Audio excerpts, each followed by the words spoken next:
Cara untuk membersihkan hati dan pikiran kita, sekaligus meluruskan niat kita, itu kurang lebih ada 5 hal yang dapat ditempuh. Terutama mohon ibu bapak ya, tolong perhatikan yang 5 ini dan amalkan, aplikasikan, contohkan kepada anak cucu kita. 1, caranya dengan banyak membaca dan mengkaji Al-Quran.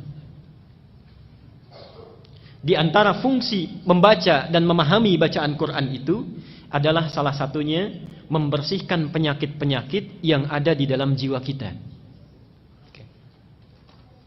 Ada 2 jenis penawar. 1, penawar obat fisik, dikenal dengan dawa. Penyakitnya daun, obatnya dawa. Jadi kalau kita berobat ke dokter, diberikan resep, kemudian obatnya berbentuk kapsul atau tablet, itu dalam bahasa Arab dinamakan dawa, obat fisik. Yang kedua, ada namanya obat jiwa. Dan obat bagi penyakit yang memang sudah tidak bisa ditangani lagi oleh makhluk. Jadi ini puncak segala penawar, dinamakan dengan syifa. Dinamakan dengan syifa. Quran itu di antara fungsinya adalah menjadi syifa, penawar, obat, penghilang penyakit-penyakit yang ada di dalam jiwa, sekaligus mampu menyembuhkan penyakit fisik yang sudah tidak bisa lagi ditangani oleh dawa. Apa dalilnya? Harus ada dalil ya. Quran surat Al-Isra, surat 17 ayat ke-82. Quran surat Al-Isra, surat 17 ayat 82. Wa nunazzilu minal Qur'ani ma huwa shifaa'un wa rahmatun lil mu'minin. Wa nunazzilu minal Qur'an, dan kami jadikan, kami turunkan di antara ayat-ayat Quran itu yang bila sering dibaca, dipahami dengan baik, diamalkan kandungannya, itu bisa membersihkan jiwa, menjadi penawar bagi penyakit-penyakit jiwa yang sering meresap ke dalam diri kita.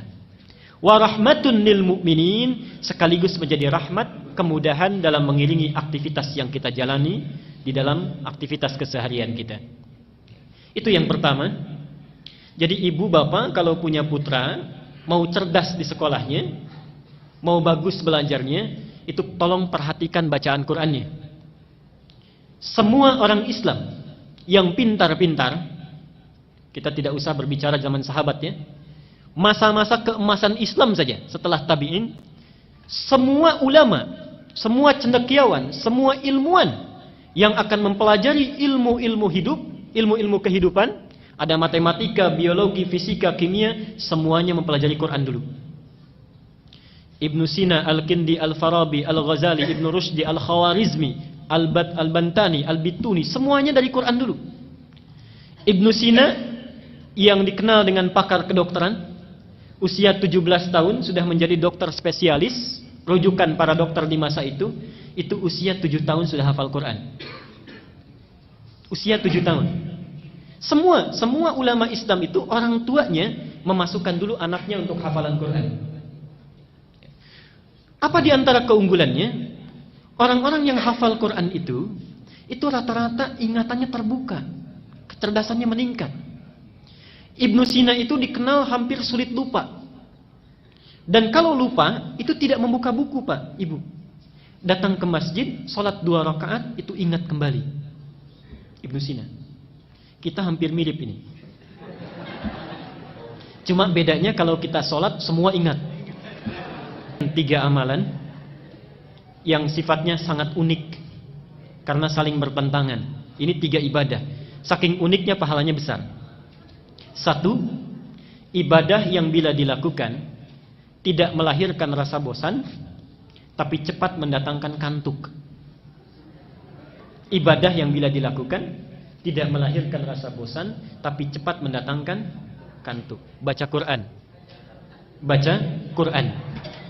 Itu biasanya begitu. Kalau baca internet, majalah, koran bisa 1 jam, baca Quran 5 menit saja sudah pegang mushaf, sudah ngantuk tuh. Sampai kaget Michael. Berarti betul. Yang kedua, kan tidak ada sampai sekarang orang bilang saya bosan baca Fatihah gitu ya. Pasti terus. Tapi baik dibaca dalam sholat ataupun biasa itu cepat ngantuk. Yang kedua, satu amalan yang dilakukan saat bersamaan, mengingat sesuatu yang lupa sekaligus melupakan sesuatu yang diingat. Ingat sesuatu yang lupa sekaligus melupakan sesuatu yang diingat. Sholat.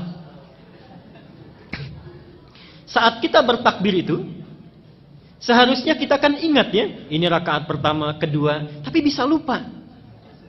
Dan saat yang bersamaan bisa mengingat sesuatu yang lupa. Kunci ditaruh di mana ingat, kan? Buku hilang di mana ingat, arisan tanggal berapa belum dapat ingat, juga semua masuk. Ya. Dan yang ketiga, amalan ibadah yang semuanya bagus, yang bila dilakukan merekatkan sesuatu yang renggang sekaligus merenggangkan sesuatu yang rekat. Unik. Merekatkan sesuatu yang renggang sekaligus merenggangkan sesuatu yang rekat. Nikah. Nikah itu ibadah yang dilakukan bisa merekatkan sesuatu yang renggang. Ini tidak kenal dengan si A, setelah dinikahi menjadi saudara mahram bil musaharah. Saking dekatnya disebut persaudaraan ini mahram. Artinya anak yang tadinya belum bisa melihat aurat ibunya yang tidak pakai kerudung, sekarang boleh melihat ibunya rambutnya tanpa hijab. Mahram bil musaharah, saking dekatnya. Tapi saat yang bersamaan merenggangkan sesuatu yang rekat. Coba lihat. Ada anak perempuan dikandung, berat ibunya mengandung, dilahirkan berjuang hidup dan mati, diasuh, nakal, menanggung malu, dibawa ke pesta mempermalukan, dibawa ke masjid main-main, itu kan?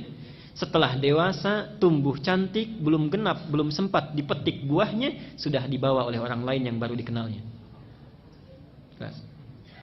Anak laki-laki, perawatannya sama, walau tidak kalah repot. Setelah dewasa, tumbuh, dapat gaji, belum sempat diberikan pada ibunya, sudah harus diberikan kepada orang yang baru dikenalnya. Renggang. Ya. Karena itulah hati-hati, tidak ada mantan ayah dan ibu, dan kata Nabi, celaka, bu'dan liman adraka abawahil kibar falam yudkhilal jannah. Celaka orang yang masih hidup bersama orang tuanya, sudah sepuh tapi tidak mampu memasukkannya ke dalam surga. Yang kedua adalah memperbanyak sholat malam. Memperbanyak sholat malam, rajin tahajud. Itu untuk membersihkan jiwa dan pikiran kita. Dalilnya surat Al-Muzammil ayat ke-6. Inna nashi'atal laili hiya ashaddu wat'aw wa aqwamu qila.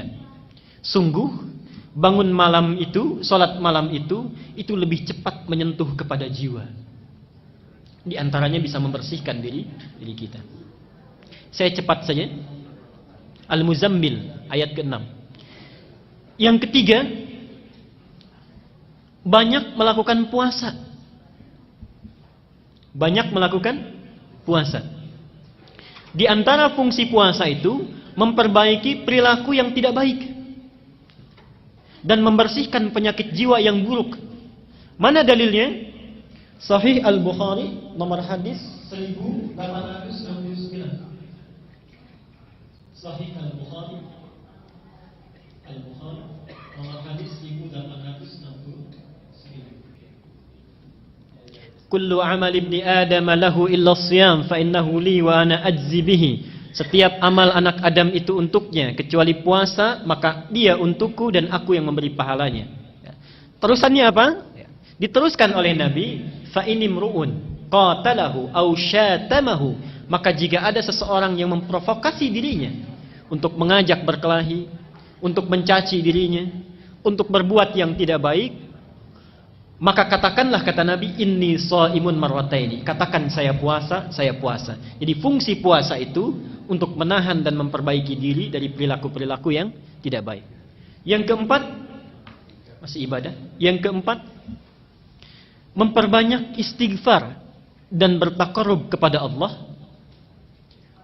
Memperbanyak istighfar dan bertaqarrub kepada Allah, khususnya di penghujung malam menjelang waktu fajar. Khususnya di penghujung malam menjelang waktu fajar. Dalam bahasa Quran disebut dengan sahar istilahnya. Wabil ashari hum yastaghfirun. Surah Az-Zariyat surah ke-51 ayat ke-18 dalilnya. Wabil asharihum yastaghfirun. Dan yang kelima, yang terakhir, memilih teman yang baik, berkumpul dengan orang-orang yang soleh. Ilmu kita bagus, hati kita baik, tapi berkumpul dengan orang-orang yang jelek, perilaku anak pun akan terpengaruh. Ini maaf Pak Ibu ya, tolong mulai sekarang itu kalau cari-cari sekolah, cari universitas, cari yang 5 kriteria ini baik. Yang bisa memberikan akhlak yang baik, tempat yang baik. Jangan sekedar pandai ya, pandai itu gampang dicarinya. Tapi carilah sekolah yang memberikan akhlak yang baik.